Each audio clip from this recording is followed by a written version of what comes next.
सह्याद्रिशीर्षे विमले वसन्तं गोदावरी तीरपवित्रदेशे यद्दर्शनात् पातकमाशुनाशं प्रयातितं त्र्यम्बकमीडमीशे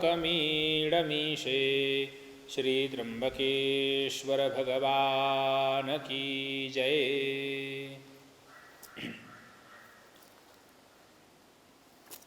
नमस्कार, मी गुरुजी वैभव सर्वज्ञ आपल्या सर्वांचं स्वागत करतो। आजचा हा जो व्हिडिओ आहे याच्या माध्यमातून श्री क्षेत्र त्र्यंबकेश्वर या ठिकाणी होणाऱ्या 3 दिवसीय नारायण नागबली या विधीबद्दल काही माहिती आपणापर्यंत पोहोचवावी असा मानस झाला आणि त्यामुळे आपल्याशी संवाद साधण्याचा हा एक छोटासा प्रयत्न आहे। श्री क्षेत्र त्र्यंबकेश्वर हे भारतामधलं एक अलौकिक असं तीर्थक्षेत्र आहे। इथल्या काही महिम्यामुळे या क्षेत्राला विशेष महती प्राप्त झालेली आहे आणि म्हणूनच या त्र्यंबकेश्वर क्षेत्राच्या महतीमुळे या जागेवरती काही विशेष होणारे विधान आहेत। हे विधान याच्यापैकीच एक असणारं नारायणबली नागबलीचं विधान हे त्र्यंबकेश्वर क्षेत्रावरती होतं। संपूर्ण भारतवर्षामधनं अनेक ठिकाणावरनं म्हणजे काश्मीरपासून कन्याकुमारीपर्यंत जो काही प्रदेश आहे या प्रदेशामधनं येणारी सगळी मंडळी ही नारायण नागबली या विधीकरता केवळ त्र्यंबकेश्वर क्षेत्रामध्येच येतात आणि या क्षेत्रावरती विधी करतात। या क्षेत्रावरती केलेल्या विधीचं जे काही फलित आहे ते उत्तम प्रकारे आणि लवकर प्राप्त होतं अशी या सगळ्या येणाऱ्या भाविकांची यजमानांची भावना आहे। त्यामुळे या क्षेत्रावरती या विधीकरता फार गर्दी असते। मग हे नारायणबली नागबली हा विधी म्हणजे नेमकं काय आहे हे आपल्याला माहिती असणं आवश्यक आहे। बरं, हा विधी आपण करावा का, करू नये, की हा विधी आपल्याला करण्याची कितपत आवश्यकता आहे याची सुद्धा माहिती आपल्याकडे असणं आवश्यक आहे। तर हे कशा पद्धतीचं सगळं विधान आहे हे मी आज आपल्यासमोर मांडत आहे। नारायण नागबली हा 3 दिवसाचा त्र्यंबकेश्वर क्षेत्रावरती होणारा विधी। या विधीला 3 दिवस लागतात। हा त्र्यंबकेश्वर क्षेत्रावरती जो विधी होतो याचा मुख्य उद्देश आपल्या घरामध्ये गेलेले जे पूर्वज आहेत या गेलेल्या पूर्वजांना उत्तम गती प्राप्त करून देणे हा याचा मुख्य उद्देश आहे। याच्यामध्ये जो नारायणबली आपण करतो या नारायणबलीचा मुख्य उद्देशसुद्धा पूर्वजांना उत्तम गती हा सांगितलेला आहे। आता पूर्वजांना असद्गती म्हणजे पूर्वजांना कुठल्या तरी खालच्या योनीमध्ये जाणं, प्रेत योनीमध्ये जाणं किंवा असद्गतीला जाणं म्हणजे नेमकं काय आणि हे सगळं घडतं कशामुळे याची माहिती आपल्याला असणं आवश्यक आहे। आता नारायण नागबलीचा मुख्य उद्देश हा असंस्कारित राहिलेल्या आपल्या पूर्वजांना उत्तम गती प्राप्त करून देणे हा आहे। असंस्कारित राहणं म्हणजे काय, तर आपलं हिंदू धर्मशास्त्र एखादी व्यक्ती गेली की ती गेल्यानंतर तिचा प्रवास पुढचा काय आहे या प्रवासाचं चित्र अतिशय उत्तम रीतीने मांडतं। आत्तापर्यंत कुठल्याही संस्कृतीने मानवी जीवनाचा जिवंतपणाचा प्रवास मांडलेला आहे, पण मृत्यूनंतरचा प्रवास जितक्या व्यापकतेने हिंदू धर्मशास्त्राने मांडला इतक्या व्यापकतेने अन्य इतर कुठल्याही धर्माने मांडलेला नाही। मग हा प्रवास नेमका काय असतो, तर हा प्रवासाचं वर्णन करत असताना किंवा या प्रवासाबद्दल बोलताना धर्मशास्त्र विशेष प्रकारच्या प्रक्रियासुद्धा आपल्याला करायला सांगतं, कारण हा प्रवास कसा सुखकर होईल हे धर्मशास्त्राचं पहिलं उद्दिष्ट आहे। मग हा जो प्रवास असतो हा नेमका काय आहे, तर एखादी व्यक्ती गेल्यानंतर तिला प्राप्त झालेली मृत्यूनंतरची पहिली योनी ही प्रेत योनी आणि या पहिल्या योनीपासून तिला जायचं आहे पितृलोकापर्यंत। तर हा पहिल्या योनीपासून पितृलोकापर्यंत जाण्याचा जो प्रवास आहे तो प्रवास म्हणजे मृत्यूनंतर त्याला प्राप्त होणारी किंवा विशेष कर्माने येणारी गती हा प्रवास आहे। आता ह्या प्रवासामध्ये जी त्याला गती प्राप्त होते ही त्याच्यावरती केल्या जाणाऱ्या विशिष्ट संस्कारांमुळे प्राप्त होते। तर हे संस्कार म्हणजे नेमकं काय, तर या संस्काराचा विचार करताना धर्मशास्त्र आपल्याला सांगतं की व्यक्ती गेली की आपण काय करायला पाहिजे। तर गेल्यानंतर पहिलं कर्तव्य धर्मशास्त्राने सांगितलं की एखाद्या व्यक्तीचा मृत्यू होतो म्हणजे नेमकं काय होतं, तर मृत्यू होतो म्हणजे शरीर सोडून आत्मा निघून जातो। आपलं शरीर जे आहे हे वयाच्या 100 वर्षापर्यंत कार्य करू शकतं, कार्यरत राहू शकतं। त्याच्यामध्ये एक विशिष्ट प्रकारची चेतना असते, एक शक्ती असते। ही शक्ती कुठून येते, तर ही शक्ती म्हणजे त्या परमात्म्याचा आत्मस्वरूपाने आपल्या अंतर्गत वसलेला आत्मा हीच आपल्या शरीराची शक्ती आहे। मग ही जी शक्ती आहे ही शक्ती मृत्यूनंतर कुठे जाते, तर ही मृत्यूनंतर शरीराचा त्याग करत असते आणि याने शरीराचा त्याग केला की त्याचा पहिला जन्म धर्मशास्त्र सांगतं प्रेतयोनी। मग शरीराचा त्याग करणं म्हणजे नेमकं काय करणं, तर आपण या संपूर्ण सृष्टीचा जगताचा अभ्यास करताना पंचतत्वात्मक असणारी जी सृष्टी आहे ही 5 तत्वांनी बनली. त्याच 5 तत्वांनी परमात्म्याने आपल्याला बनवलं. मग आपल्याला बनवल्यानंतर ज्या 5 तत्वांनी आपण बनलेलो आहोत या 5 तत्वांशी संबंधाचा केलेला त्याग म्हणजेच मृत्यू असं आपल्याला म्हणता येऊ शकतं. जे आपलं जे पंचतत्वात्मक शरीर आहे हे सोडून गेले की आपण 5 तत्वांशी संबंध सोडून देतो म्हणजे आपला मृत्यू होतो, शरीर नश्वर होतं. मग शरीर नश्वर झाल्यानंतर काय होत असतं तर हा जो आत्मा आहे याची सगळ्यात जास्त वासना त्या शरीराभोवती अटकत असते. मग शरीराभोवती वासना अडकल्याने काय होतं तर तो त्या शरीराभोवती सतत घुटमळत असतो. त्याला पुढची गती प्राप्त होत नसते, तो पुढे जात नसतो शरीराला सोडून. मग त्या शरीराभोवती तो का घुटमळतो तर याचं विवेचन करताना धर्मशास्त्र सांगतं की हे जे शरीर आहे हे आपल्या भोगाचं माध्यम आहे. कुठल्याही प्रकारचा भोग आपल्याला प्राप्त करावा लागतो त्याला माध्यम शरीराला करावं लागतं. इंद्रियाचा आधार घेतल्याशिवाय भोगाची प्राप्ती नाही हे वचन असल्यामुळे या इंद्रियाद्वारे भोगाची प्राप्ती, शरीराद्वारे भोगाची प्राप्ती हा निरंतर आत्मा करत असतो.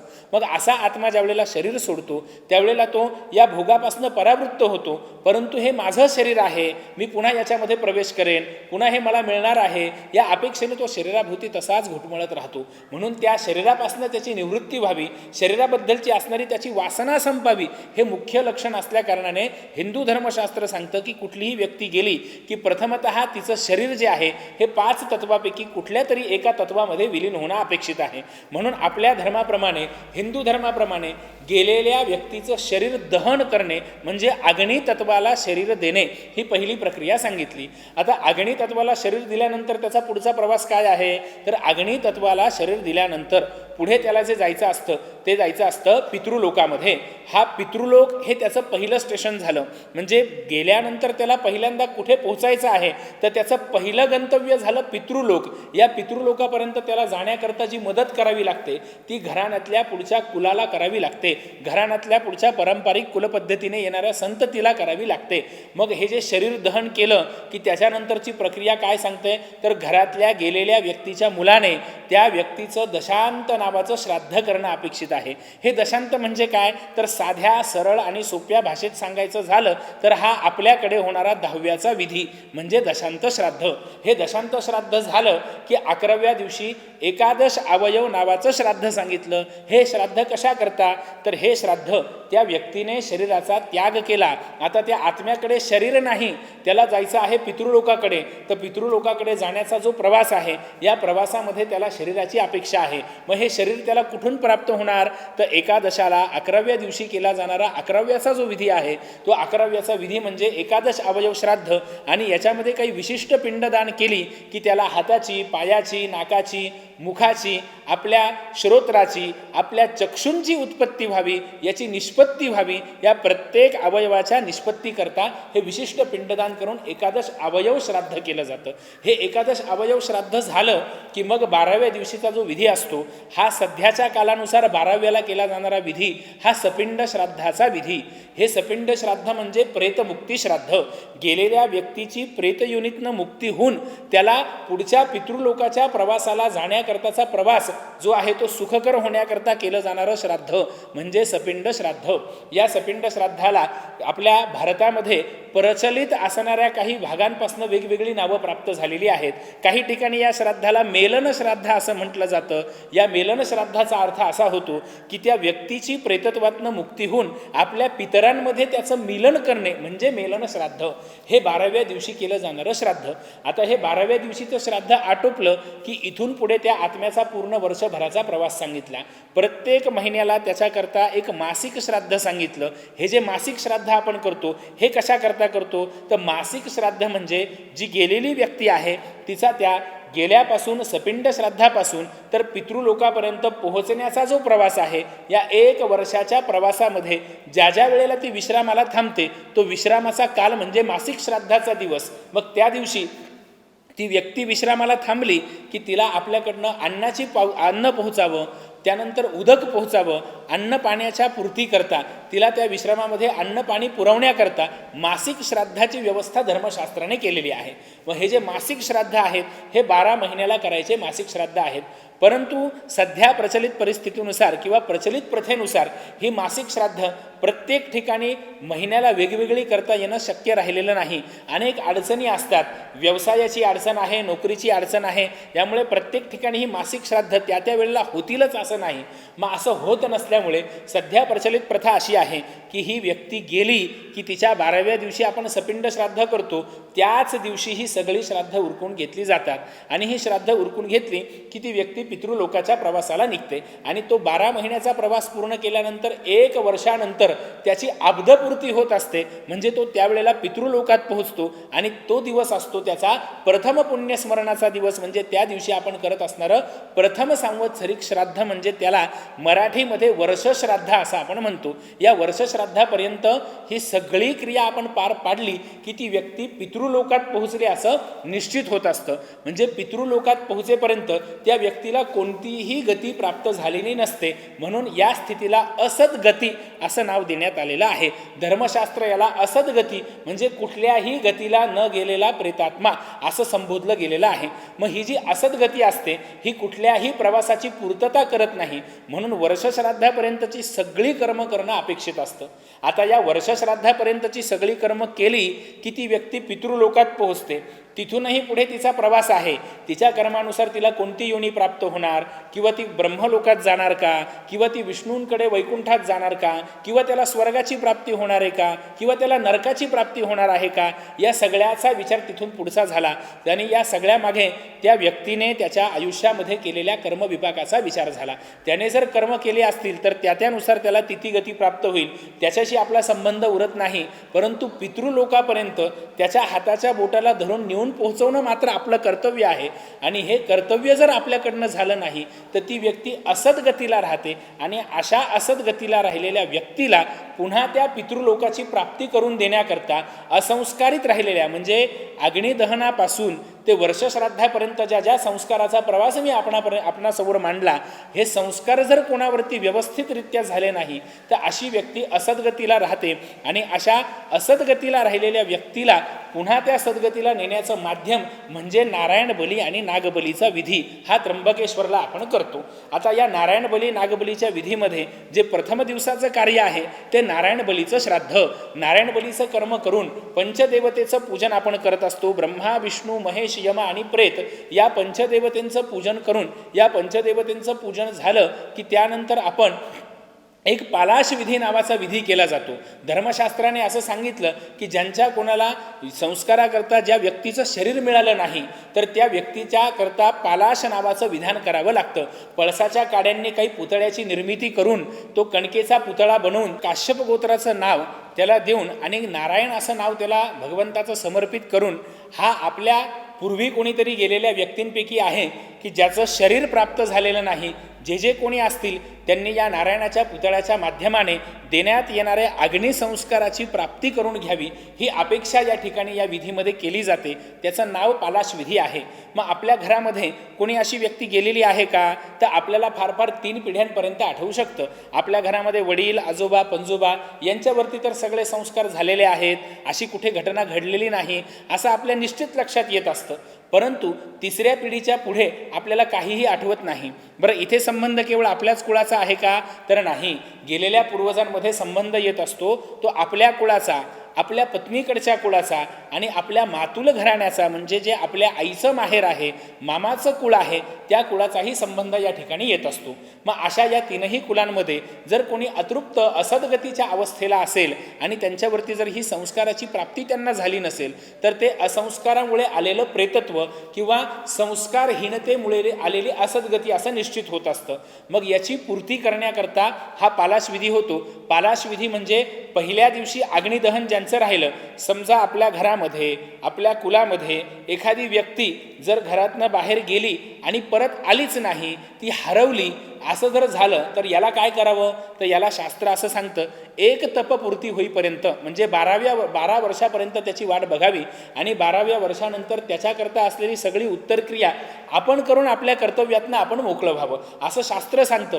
परंतु अशा घटना कधी आपल्या घरात घडल्या असतील तर आपल्याला माहिती नसतं. हे गृहीत धरून हा पालाशविधी केला जातो आणि हा पालाशविधी करून त्याच दिवशी दशांत नावाचं श्राद्ध, म्हणजे जे 10व्याला आपण कर्म करतो ते सगळं दशांताचं कर्म या नारायण नागबलीमध्ये केलं जातं, जेणेकरून जो असंस्कारहीनतेमुळे असद्गतीला आत्मा आलेला आहे त्याला अग्निदाह आणि 10व्यापर्यंतच्या कर्माची प्राप्ती होते. आता दुसऱ्या दिवशी याचा जो विधी केला जातो तो असतो नागबलीचा विधी. आता नागबली म्हणजे नेमकं काय आहे, तर नागबलीच्या अगोदर एकादश अवयव श्राद्ध म्हणजे अवयव श्राद्ध केलं जात असतं. जसं मी सांगितलं की 11व्याला एकादश अवयव श्राद्धाची व्याप्ती धर्मशास्त्राने कशा करता मांडली, तर त्याला त्या अवयवांची प्राप्ती होण्याकरता, जो पितृलोकाचा प्रवास सुखकर होण्याकरता श्राद्ध सांगितलं ते अवयव श्राद्ध हे दुसऱ्या दिवशी प्रथमतः केलं जातं.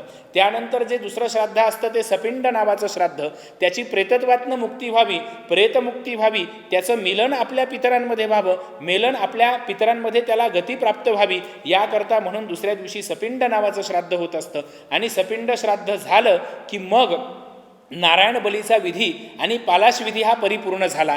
त्यानंतर मग नागबलीचं विधान आपण करतो. नागबली कशा करता करायची असते, तर धर्मशास्त्र असं सांगतं की एखाद्या घराण्यामध्ये जर एखाद्या व्यक्तीचा मृत्यू सर्पदंशाने झाला, साप चावून एखादी व्यक्ती गेली तर शास्त्र सांगतं त्याकरता नागबलीचा विधी करावा. दुसरी गोष्ट अशी आहे की जर आपल्या घराण्यामध्ये कोणी सापाची हत्या केली, सर्प मारला, नाग मारला, मारताना बघितला, मारायला सांगितला किंवा मारण्याकरता शस्त्र काठी त्याच्या हातात नेऊन दिली तरी सर्पहत्येच्या पातकाला आपण बळी पडत असतो. सर्पहत्येचं पातक आपल्याला लागत असतं आणि या सर्पहत्येच्या पातकातनं मुक्ती कशा करता पाहिजे, तर गेलेल्या सर्पाच्या आत्म्याला, गेलेल्या सर्पाला सुद्धा मुक्ती प्राप्त झाली पाहिजे. याच्याकरता नागबलीचा विधी हा दुसऱ्या दिवशी केला जातो. यातही नागाचा कणकेचा पुतळा बनवून त्याला आपण दहन करून त्या नागाच्या प्रित्यर्थ 8 पिंडांचं काही विशिष्ट श्राद्ध करतो आणि ते श्राद्ध करून त्या नागबलीतनं आपण सर्पहत्येच्या पातकापासनं किंवा सर्पदंशाने मृत्यू झाल्यामुळे असद्गतीला गेलेल्या पूर्वजांकरता हे श्राद्ध करून त्याची परिपूर्णता आपण या ठिकाणी करत असतो. तर हा झाला नारायण आणि नागबली हा 2 दिवसाचा भाग. मग तिसऱ्या दिवशी या विधीचं काय कर्म आहे, तर तिसऱ्या दिवशी हा जो विधी आहे याच्या 2 दिवसामध्ये जे नारायण बली आणि नागबली याचं कर्म आपण करतो, याच्या अनुषंगाने पाळलं जाणारं जे सुतक आहे या सुतकामधनं अशौचातनं याची निवृत्ती व्हावी आणि त्याला पुन्हा सगळे पुण्यकर्म करण्याचा अधिकार प्राप्त व्हावा याकरता गणेश पूजन स्वस्ती वाचनाचं कर्म करून या कर्माची समाप्ती केली जाते. या कर्मामध्ये जसं केवळ नारायण नागबली कर्म आहे तसं या कर्मामध्ये ह्या कर्माला जोडून लघुरुद्र हे त्र्यंबकेश्वर देवतेच्या अनुषंगाने, महादेवाच्या अनुषंगाने उपासना करण्याचं विधान करण्याची परंपरा आहे. खरं नारायण नागबलीच्या विधीनंतर हाही विधी करणं महत्त्वाचं असतं, परंतु हा आपल्या शक्तीनुसार या ठिकाणी आपण करून घेत असतो.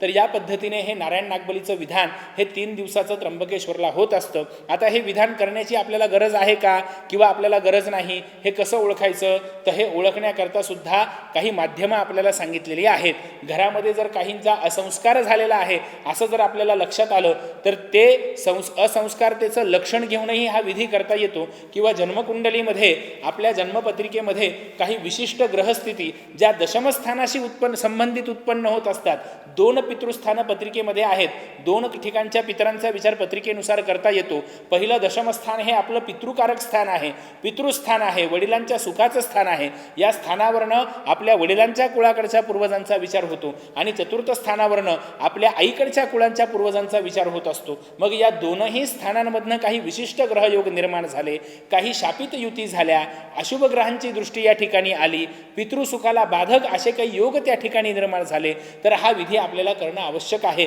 असं आपल्याला निश्चित करता येतं. आणि याच्याकरता माध्यम जे आहे ती आपली कुंडली आहे. मग ही आपली कुंडली आपण आमच्याकडे दाखवून आणि त्या कुंडलीवरनं योग्य ते मार्गदर्शन घेऊन हा विधी आम्ही करावा किंवा करू नये किंवा अन्य काय करायला पाहिजे याची माहिती सुद्धा आपण घेऊ शकतो.